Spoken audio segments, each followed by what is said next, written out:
আমার নাম তিথি কর্মকার। আমি রসুল্লাপুর প্রাথমিক বিদ্যালয়ে পড়ি। আমাদের বিদ্যালয়ে কুইজ প্রতিযোগিতা হয়েছিল বলে আমি নাম দিয়েছিলাম, তাই আমি ফার্স্ট হয়েছি বলে সব মাস্টারমশাইরা সন্তুষ্ট হয়ে আমার এটা গিফট দিয়েছে। এখন তোমাদের সামনে আমি এটা খুলে দেখাবো।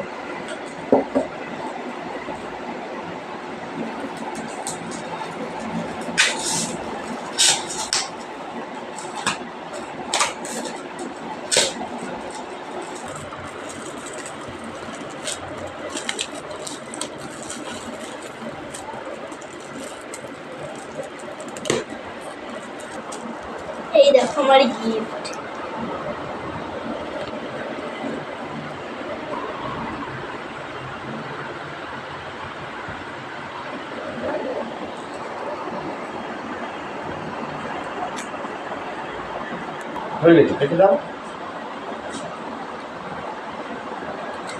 হাই, তোমরা সবাই লাইক করো এন্ড সাবস্ক্রাইব করো। টাটা।